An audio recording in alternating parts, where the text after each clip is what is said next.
Hi friends, இந்த Meiyazhagan film வந்து சுமாராக இருக்கா இல்லை சூப்பராக இருக்கா அப்படின்றத டீட்டெயிலாக வந்து பார்க்கலாம். நோவல்டி சேனலுக்கு சப்ஸ்கிரைப் பண்ணி சப்போர்ட் பண்ணுங்கள். 96 ஃபிலிம் எடுத்த டேரக்டர் பிரேம்குமார் தான் வந்து இந்த ஃபிலிமையும் வந்து டைரக்ட் பண்ணியிருக்காரு. இந்த ஃபிலிமில் மெயின் ரோலில் கார்த்திக் அரவிந்த் சாமி வந்து நடிச்சிருக்காங்க. இந்த ஃபிலிமோட ட்ரெய்லர் வந்து செம்மையாக வந்து ரீச் ஆயிருக்கு. கண்டிப்பாக நீங்கள் எல்லாருமே பார்த்துருப்பீங்க. ஃபிலிம் உண்மையாகவே நல்லா இருக்கா இல்லையா அப்படின்றது நீங்கள் இந்த வீடியோ மூலமாக தெரிஞ்சுக்கலாம். இந்த வீடியோ பார்க்குறவங்க யாராவது இந்த ஃபிலிமை பார்த்துருந்தீங்கன்னா ஃபிலிம் எப்படி இருக்குது அப்படின்னு வந்து சொல்லுங்கள். ஒரு சென்டென்ஸில் ஸ்டோரி சொல்லணும்னா, யாருன்னே தெரியாத ஒருத்தர் வந்து நம்மக்கிட்ட ரொம்ப ரொம்ப அதிகமாக அன்பு காமிச்சா நம்மளால் என்ன பண்ண முடியும்? கொஞ்சம் யோசிச்சு பாருங்கள். இதுதாங்க இந்த ஃபிலிமோட ஷார்ட் அண்ட் ஸ்வீட்டான ஸ்டோரி. ஒன்றுமே புரியலல்ல, எனக்கு அது மாதிரி தான் ஒன்றுமே புரியல. இந்த ஃபிலிமோட ஸ்டோரியை வந்து கிளியராக வந்து நான் இப்போ சொல்கிறேன். சொத்து பிரச்சனை காரணமாக சின்ன வயசில் இருக்கும்போதே ரொம்ப ரொம்ப ஆசையாக இருந்த வீட்டை விட்டுட்டு காலி பண்ணி சென்னைக்கு வந்துடுறாங்க. அரவிந்த் சாமி அவரோட தங்கச்சி மேரேஜுக்காக 22 வருஷம் கழித்து ஊருக்கு வர வேண்டிய சுச்சுவேஷன் வருது. அப்போ வந்த இடத்துல அத்தான்னு ஒருத்தர் வந்து கூப்பிடுறாரு. அவர் யாருன்னு பார்த்தீங்கன்னா கார்த்தி தான். இப்படி கூப்பிடுறத பார்த்தா கார்த்தி வந்து இவருக்கு என்ன ரிலேஷனாக இருக்கும் அப்படின்னு தெரியல. இப்படி கூப்பிட்டுட்டே கார்த்தி வந்து அரவிந்த் சுவாமி கூட வந்து ஜாயின்ட் ஆகிடுவார். அரவிந்த் சுவாமியை கார்த்திக் வந்து விழுந்து கவனிப்பார். ஆனால் சுவாமிக்கு கார்த்தியை யாருன்னே தெரியல. பட் நம்ம கேட்ட அவர் மனசு கஷ்டப்படுமோ அப்படின்ட்டு அவர் என்ன பண்ணுவார்னு பார்த்தீங்கன்னா தெரிஞ்ச மாதிரியே காமிச்சுப்பார். இந்த ஃபிலிமில் அரவிந்த் சாமியோட பேர் பார்த்தீங்கன்னா அருள்மொழி. கார்த்தினால அரவிந்த் சாமி சென்னைக்கு போகிற பஸ்ஸை வந்து மிஸ் பண்ணிடுவார். அதுக்கப்புறம் கார்த்திக் கூட ஸ்டே பண்ணுற நிலைமை வரும். ஒரு நாள் நைட்டு மட்டும் கார்த்திக் கூட சேர்ந்து குடிச்சு அரட்டை அடிச்சுட்டு அந்த நைட்டை வந்து அரவிந்த் சாமி வந்து கழிச்சிடுவார். கார்த்தியை பற்றி நிறைய விஷயங்களை வந்து தெரிஞ்சுக்குவார். ஆனால் கார்த்தியோட பேரை தவிர எல்லாத்தையுமே வந்து அரவிந்த் சாமி தெரிஞ்சுப்பார்.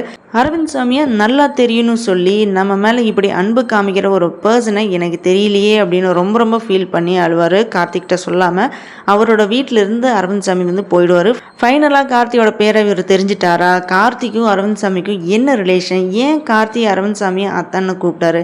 இந்த ஃபிலிமில் வந்து லாஸ்ட் 5 மினிட்ஸ் வரைக்கும் இந்த 2 கொஸ்டின் வச்சு தான் இந்த ஃபிலிமே வந்து மூவ் ஆகும். ஊர் பாசம், சொத்து பிரச்சனைனால ரிலேஷன்ஸ்குள்ளே வர கோவம், விட்டு போன ரிலேஷன்ஸ் வந்து ரொம்ப நாளுக்கு அப்புறம் எகெயின் பார்க்கும்போது வர சந்தோஷம், இந்த மாதிரி நார்மலாக லைஃப்பில் நடக்கிற பல விஷயத்தை வந்து இந்த ஃபிலிமில் வந்து சூப்பராக காமிச்சிருக்காங்க. இந்த விஷயத்தில் டேரக்டரை எப்போவுமே வந்து சக்ஸஸ் தான் சொல்லணும்.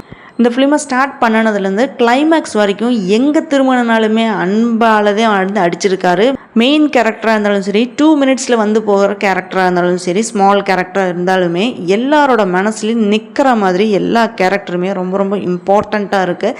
இந்த ஃபிலிமில் இருக்கிற காமெடி, கேஷுவலாக 4 பேருக்கு இடையில் நடக்கிற அந்த கான்வர்சேஷன், பேசிகிட்டு இருக்கும்போதே வர காமெடி ரொம்ப ரொம்ப செம சூப்பராக இருக்குது. எல்லாமே கேஷுவலாக தான் இருக்குது. இந்த ஃபிலிமில் வர மாதிரி ரியல் லைஃப்பில் உண்மையாகவே ஒரு ஆள் இருந்து இப்படியெல்லாம் ஒருத்தர்னால இருக்க முடியுமா அப்படின்னு நமக்கே தோணும். அந்த அளவுக்கு கார்த்தியோட கேரக்டர் வந்து கள்ளங்கபடம் இல்லாமல் அப்படியே அன்பை காமிக்கிற மாதிரி இருக்குது. நல்லா தெரிஞ்சவங்களே அவங்களோட தேவைக்காக வேண்டி நம்மக்கிட்ட வந்து பாசமாக பேசுகிற இந்த காலத்தில் நிறைய பேர் இருக்கிறாங்க.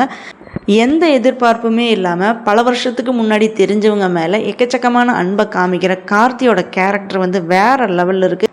ரிலேஷன்ஸ் இல்லாமல் சிட்டி லைஃப்பில் வந்து அடாப்ட் ஆகி மிடில் கிளாஸ் மனுஷனாக இருக்கிற அரவிந்த் சாமி மைக்கேல் ஜாக்சன் டான்ஸோட ஃபியூ ஸ்டெப்ஸ் ஆடுறது செம சூப்பராக இருக்குது. நம்ம மேலே இவ்வளோ அன்பு காமிக்கிற பர்சனை பார்த்து அரவிந்த் சாமி வந்து ஆடி போயிடுறாரு. இவன் யாருன்னு யோசிச்சு பார்க்குறாரு. பட் கொஞ்சம் கூட ஞாபகம் வரல. இதை திங்க் பண்ணி ரொம்ப ரொம்ப ஃபீல் பண்ணி அழுதுடுறாரு. அந்த சீன் பார்த்திங்கன்னா செம தூள் கிளப்பியிருக்காரு அரவிந்த் சாமி. பார்க்குறவங்களே கண்டிப்பாக நம்ம அழுதுடுவோம். அந்த அளவுக்கு செமையாக இருக்குது.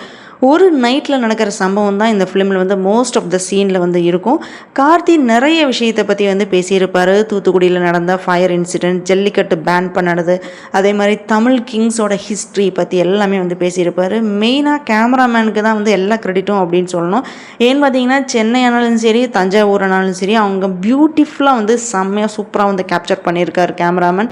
இந்த ஃபிலிமில் கமலஹாசன் ஒரு சாங் ஒன்று பாடியிருக்காரு. அந்த சாங் இன்னும் மனசில் வந்து பதிஞ்சிருச்சு. போய் வா கலங்காதே அப்படின்னு தான் அந்த சாங் வந்து ஸ்டார்ட் ஆகும். லைஃப்பில் ஹாப்பினஸ்னால் என்னன்னே தெரியாதவங்களுக்கு, அடுத்தவங்க மேலே அன்பு காமிக்க தெரியாதவங்களுக்கு, வேற ஒருத்தவங்களோட மனசை புரிஞ்சிக்க முடியாதவங்களுக்கு கண்டிப்பாக இந்த ஃபிலிம் வந்து அவங்களுக்கு பிடிக்காது. அதே மாதிரி தலை சுத்துற மாதிரி பேசுகிறவங்க, டிஃப்ரெண்ட்டாக பேசுகிறவங்களுக்கும் இந்த ஃபிலிம் வந்து பிடிக்காது.